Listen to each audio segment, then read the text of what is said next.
اعوذ باللہ السمیع العلیم من الشیطان الرجیم بسم اللہ الرحمن الرحیم سورہ یاسین آیت 81۔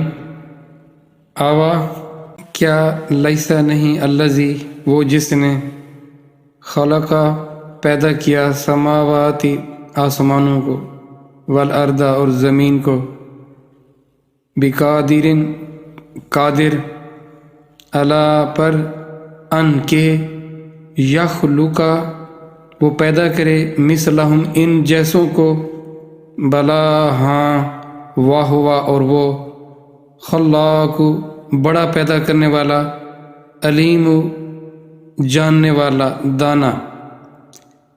کیا جس نے بنائے آسمان اور زمین نہیں بنا سکتا ان جیسوں کو؟ کیوں نہیں؟ اور وہی ہے اصل بنانے والا سب کچھ جاننے والا۔ اب یہ اللہ کی طرف سے فیصلہ ہے، یہ اللہ کی طرف سے بیان ہے کہ یہ جو کافر مثالیں پیش کرتے ہیں کہ ان کا پھر سے پیدا کیا جانا محال ہے، تو کیوں محال ہے؟ کیا ان کو پیدا کرنا یہ جو چھوٹے چھوٹے ذرات کے مانند ہیں، اگر پوری کائنات کو دیکھا جائے یا اپنی صرف اس گلیکسی کو ہی اگر آپ دیکھیں تو اس گلیکسی میں آپ تھوڑی دیر کے لیے ایسا کنسیڈر کریں کہ آپ اس اپنی گلیکسی سے باہر چلے گئے اور بہت اوپر چلے گئے اور اوپر گلیکسی کو دیکھ رہے ہیں جس میں آپ شمار نہیں کر سکتے، اتنے اجرام فلکی ہیں، ستارے یا سیارے اتنی تعداد میں ہیں، اتنی تعداد میں اربوں کو تو ایک فگر ہے نا، وہ کہتے ہیں کہ ہم ان کو کاؤنٹ نہیں کر سکتے، ہمیں اربوں سال کی زندگی چاہیے اس کو کاؤنٹ کرنے کے لیے، اور پھر ابھی ہم کاؤنٹ نہیں کر پائیں گے، ہم جان نہیں پائیں گے اتنے بڑے بڑے ستارے اور سیارے۔ ان ستاروں اور سیاروں میں آپ کو اپنی زمین نظر نہیں آئے گی، پھر اس زمین پر بسنے والے انسان کہاں سے؟ جیسا کہ آپ کا اپنے ایک وجود ہے، اچھا اس وجود کے اندر جو خربوں سیل ہیں، وہ آپ کو اپنی آنکھ آپ ایک سیل کو دیکھنا چاہیں نہیں دیکھ سکتے، آپ کو انتہائی طاقتور مائکروسکوپ ہوگی جو آپ کو دکھا پائے گی۔ اب ان ذرات کو پیدا کرنا مشکل ہے، ان ذروں کو، یہ جو کافر ہیں نا، یہ جو انکار کیے پھرتے ہیں، کیا ان کا وجود دیکھو، ان کی حیثیت دیکھو اور ان کے دعوے دیکھو اور ان کی باتیں دیکھو، کیا ان کو پیدا کرنا مشکل ہے یا زمین و آسمان پوری کائنات کا پیدا کرنا مشکل ہے؟ جس نے اس کو پیدا کر دیا اس کے لیے کوئی مسئلہ نہیں تھا، کوئی معاون کسی مددگار کی ضرورت نہیں پڑی، اس نے خود سے ان سب کو تخلیق کیا، وہ ان کو کیوں نہیں تخلیق کر سکتا؟ تو اصل میں انسان کی جو جہالت ہے، لا علمی ہے، وہ اس کے آگے آڑے آ جاتی اور اس کا علاج کیا گیا۔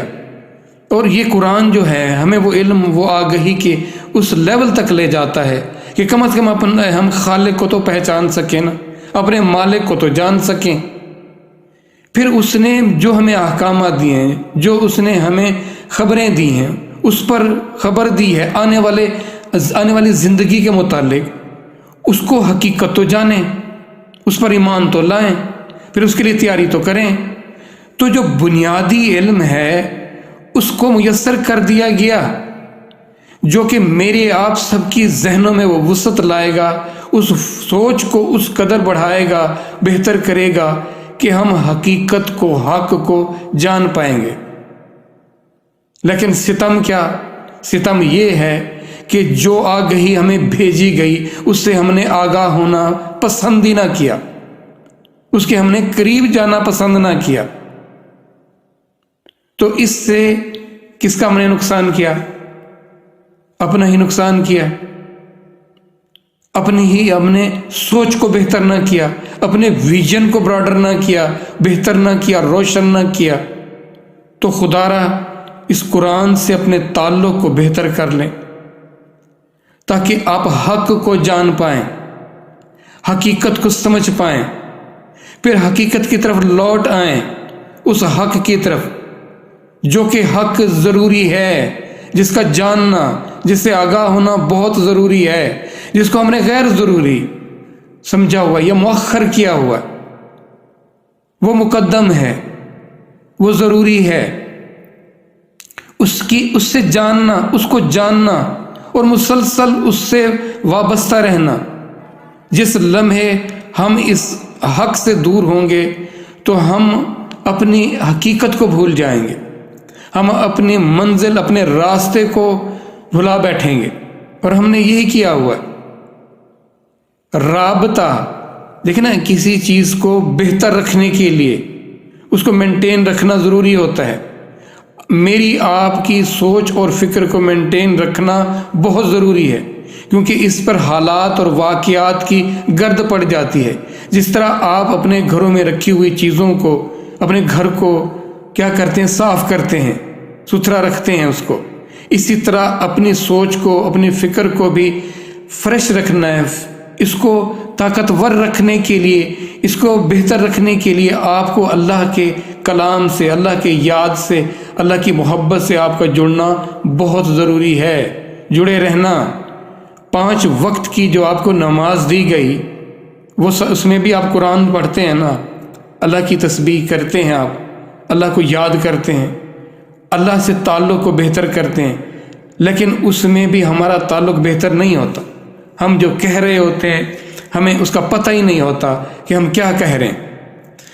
اس کا آپ کی نمازوں میں، آپ کی تلاوتوں میں، آپ کے ذکر اذکار میں آپ کے دل کا، آپ کے دماغ کا ہونا صحت مند، پوری صحت مندی کے ساتھ بہت ضروری ہے۔